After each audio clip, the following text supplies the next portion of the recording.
Welcome to the Your Take podcast.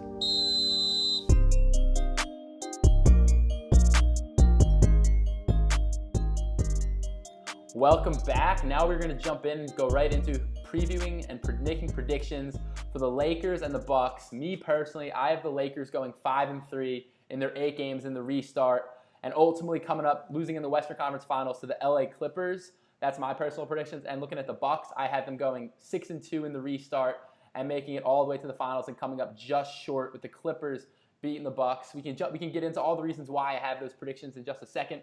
But first, let's hear what you guys have to say, starting with Calvin. What do you got? Lakers and Bucks, what are you thinking for each team? For the Bucks, I got them going undefeated, actually, in their bubble schedule. I just don't see a team that really can stand up to them. I think that Boston's their biggest competition out east, but I think that when you look at their schedule, Giannis he's going to come prepared. And Benji, as he posted earlier on your story, Giannis, I guess he lied to people about not having to hoop. And so I can only imagine, just how much he's improved, especially in regards to shooting. He showed a lot of strides of improvement or the end of shooting.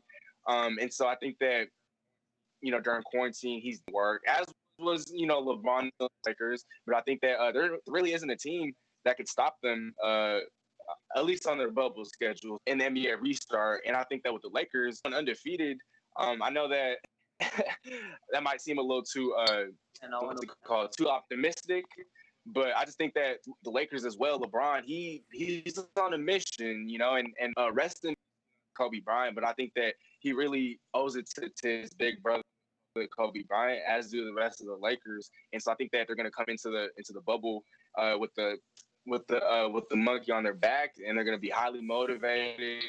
LeBron, he knows that his time is kind of winding down. They're going to take these 8 games and play like their playoff games.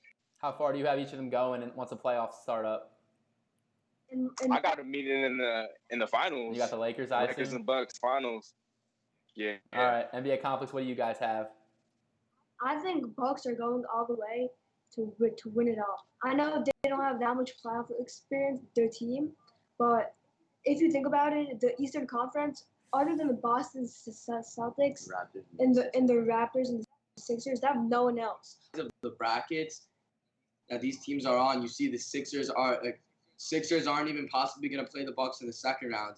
Really, the Bucks are probably going to have their biggest competition in the conference finals, which, like I'm saying, the Bucks probably without, like last year when the Raptors beat the Bucks to Kawhi Leonard, they don't have that anymore. So I think that the Bucks have a way easier path to the finals because when it comes to the Western Conference, I know you have the LA Clippers, but there's also more like wild cards out there. You got the Rockets, who are doing really good by the end of the season. You got the Nuggets, you got the Jazz, you got all these teams that could throw a fist at LeBron, throw a fist at the Lakers, and maybe give them a challenge compared to the Bucks. They're obviously going to make it out of the first and second rounds when really the only debate is if they're going to even come close to losing in the conference finals. So I think the Bucks' road to the finals is way easier than the Lakers' road to the finals. Yeah, I definitely agree. I also think that the Bucks are just – I think the Bucks roster they have right now, they're so deep. They replaced Malcolm Brogdon with Wesley Matthews in the starting lineup this year. We probably all expected the lineup to take a dip. The differential improved from plus 6.3 last year with Malcolm Brogdon to plus 19.3 this year with Wesley Matthews in their starting lineup. So that change in differential is, in my opinion, is wild. Also, I know the playoffs, things tend to slow down a lot. Teams play a lot more half court, and the Bucks have the number 2 half court offense and the number 2 half court defense in the league. And then looking at their bench scoring, Dante DiVincenzo, George Hill are 2 of their top scorers off the bench. They each average over 9 points per game, and they rank in the 89th percentile and in the 100th percentile in effective field goal percentage. So that's a team that's really bringing it in the starting lineup as well as off the bench. Look at the Lakers, I think losing Avery Bradley, who's sitting out, now Rajon Rondo getting hurt, is really it's gonna be tough on them. The West has some really deep teams. Clippers have 2 nearly 20-point bench scorers. The Nuggets, the Rockets, there's just a lot more depth on a lot of these teams than what the Lakers have. The Lakers played 9 different lineups, 100-plus possessions this season, and out of those 9, 8 of them included Avery Bradley or Rajon Rondo. The only lineup that didn't was Kentavious Caldwell-Pope, Danny Green, LeBron, AD, and JaVale McGee, and that's who we expect to start in Orlando for the Lakers. But that lineup only had a plus 2.3 differential which is only in the 50th percentile out of all lineups. So I really think those two injuries are really going to hurt the depth of the Lakers a lot and make their road to the finals a lot harder. And I ultimately think they're going to come up short because of it. But I think to a certain degree, when it comes to the playoffs, there's not going to be home court advantage. And I think that I'm not sure if it will help the Bucks or hurt the Bucks because, like as CZ was saying, the Bucks have a bad road record, and that problem could be, hurt the Lakers. That could be taken right away. The home court advantage is going to be worked out. I don't think it's going to make too much of a difference. But whenever you look at how the games might be played out, when you have that no atmosphere, no fans, you could possibly see a lot more street ball going on, which, in my opinion, would probably hurt the Bucks since they don't have really that much of like versatile players. You only really have the 3 and D players, and then you have Giannis. So I'm not sure if they would win in the finals versus the Lakers because, like I said, when there's no home court advantage, I think the Lakers could probably beat the Bucks. Calvin? Yeah, Benji, to your point about the Lakers not having Rajon Rondo and Avery Bradley, that definitely hurts them. But I think come playoff time, Rondo should be back. He is nursing a broken thumb or some sort of hand injury. Something like that. So a broken finger, something like that. He's most likely going to miss, or he will miss the entire 8-game bubble schedule. But I think that he'll be back just in time for the playoffs. But I say that to say that in the playoffs or come playoff time, teams, they shorten their rotations. And so I think that it doesn't hurt the Lakers as much as people say it hurts them. Look, you still got LeBron, AD, Dwight Howard. He's having not a career year, but he's playing pretty well off the bench. KCP's been solid. Danny Green's still there. So I think that, once again, Rondo and Bradley hurts, but you shorten the rotations. Those guys are your starters that play more minutes. Deion Waiters and J.R. are wild cards, but who knows what they could bring to the table. Whatever they do bring to the table is just gravy on top, I feel like. And the Lakers, they will have a tough road to the finals, but at the end of the day, I think that the Lakers will take them. Yeah, I see where you're coming from because I really think that Giannis, since he's so young, I think to a certain degree, he's going to have to lose in the finals maybe 1 or 2 times before he becomes that official playoff player. I wouldn't consider. And one more thing, I think that with the Lakers and Bucks potential finals matchup, you got somebody to throw at Giannis. Just like last season, Toronto had Kawhi to throw at Giannis. You got AD. You got the top 2 candidates for Defensive Player of the Year going at it against each other. And AD and Giannis, one of the best defenders in basketball. Obviously, he could guard positions 2 through 5, 3 through 5, and I think that he'll pose a very tough matchup for Giannis. Yeah, I do think that if it is the Lakers and the Bucks, which I think the Clippers could still beat the Lakers since the West has tougher matchups.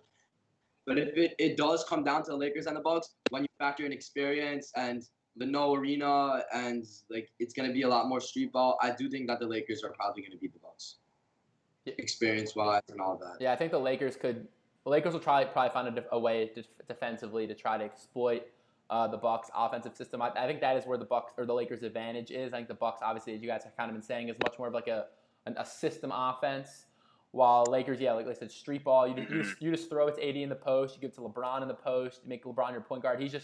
I think the Lakers players, at least their superstars, are much more adaptable,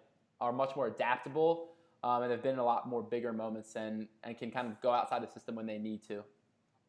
Difference because when it was the Raptors and the Bucks in the conference finals last year, you saw that the Bucks won the first 2 games, and then the Raptors used the wall to stop Giannis. I think that could easily be replicated again this year, and unless Giannis either develops some sort of playmaking unless he developed playmaking over quarantine, I don't see them. I think a lot of pressure will shift to Eric Bledsoe. I know last year he got a lot of blame for their collapse in the Eastern Conference Finals last year. Bledsoe played really poor. But if Bledsoe could elevate his performance, if Chris Middleton can keep replicating what we saw in the regular season, I do think the Bucks have a shot to come out of the East. I don't think there's really many teams in the Eastern Conference that have players that can cover Giannis that well. Kawhi, at the beginning of the season, that the Sixers were the best matchup, but you saw their collapse this year. I don't think they're going to have that momentum going into the playoffs. LeBron and AD are both going to play the whole time. AD's very injury prone. LeBron, old. I'm not saying he's definitely going to miss a game. He's definitely less likely. Yeah, they're when it comes to the Lakers, they're kind of like a load management type of team. Rest wise, LeBron. LeBron, no, not LeBron. LeBron, but AD, he takes a lot of, he's very injury prone. So do you think him being injury prone kind of puts the Lakers at a disadvantage if they met the Bucks in the finals? Like, he's gonna miss some match. That's what he's trying to say. I mean, it hasn't held them back this season from being the best team in the Western Conference. Yeah. AD being injury prone, right? Yeah, that's true. Yeah, you're not wrong.